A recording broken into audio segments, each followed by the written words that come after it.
Бүгүн мен силерге тентек тай жомогун окуп берем.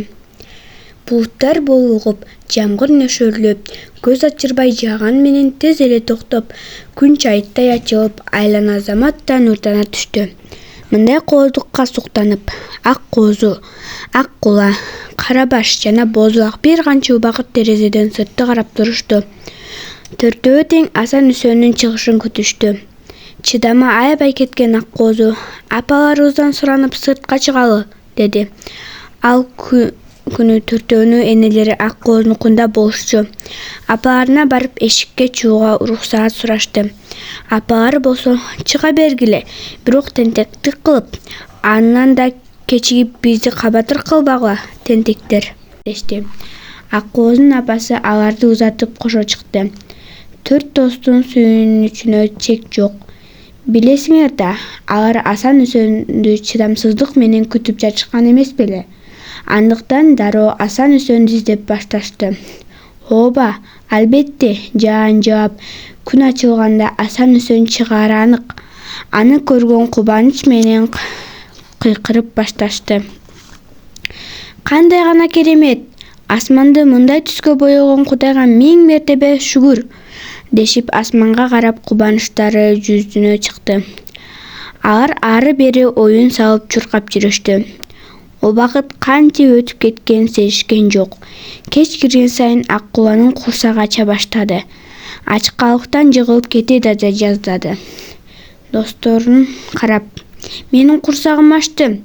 Саман жешим керек. Койчунун короосунда көп саман бар.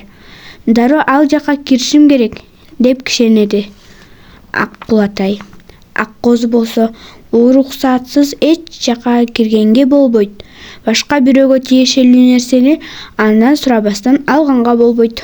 Ак кула оюнан кайтпай. Мен сени укпайм. Курсагым ачык турса бул жака тура албайм, деп жооп берди ак коозуга.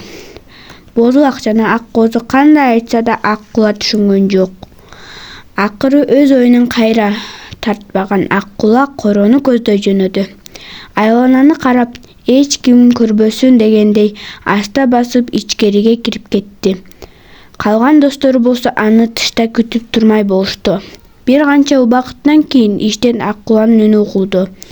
Коркпогула, келгиле, бул жакта саман көп экен. Бул жака коркпой эле кире бергиле. Карабаш ак кулага: мен саманды өмүрүмдө жеген эмесмин. Силер жегиңер келсе жегиле, эч нерсе дей албайм, деди. Ак кооз сөзгө аралашты. Мен ээсинен сурабай туруп бир нерсе жебейм.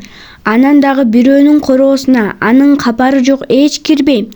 Алар ушинтип сүйлөшүп жатканда ары жактан койчунун үнү угулду. Ак кула коркконунан дене бою титиреп баштады. Качып кетейин деп жатып, түркүктү жөөлөп алды. Түркүктөр кулаганда түркүктөрдүн үстүндөгү тактайларга жайылган самандын астында калды. Кыйкырып досторун жардамга чакырды. Жардамга, куткаргыла мени, деп чебелектеп жатты. Ак коозу менен Карабаш экөө дароо анын жанына барышты. Карабаш оозу менен боолгон саманды жибин тартты. Жипти чечсе, досум кутулат деп ойлоду. Ак коозу болсо бир жагынан саманды түртүп жатты. Ак кула болсо коркконунан ыйлап жиберди. Самандар эч эле жылбай койду. Ак кула болсо кутулуу үчүн Кудайдын тиленип турду.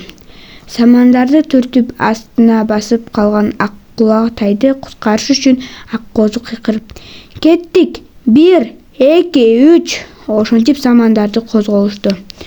Болгон күчтөрүн жыйнап, саманды түртүштү. Тентек тайды жерден тургузушту. Ак кула коркуп калгандыктан калтыраган үн менен: мени куткарганыңар үчүн чоң рахмат. Мындан кийин бирөөнүн короосуна уруксаты жок кирип саман жебейм, деп аябай уялып калды. Башын жерге салып өкүнүп турду. Ак коозу болсо ак куланы карап күлүп: акылыңа келдиң, бирок башыңды эмне өткөргөңдү бир нерсе үйрөтө алган болсо, анда зыяндуу нерседен да пайда бар. Ак кула уялыңкы түрү менен мындай деп жооп кайтарды: туура айтасың, уруксаты жок бир жерге кирүүгө болбойт. Уруксаты жок жесең курсак деле жакшы тойбойт экен.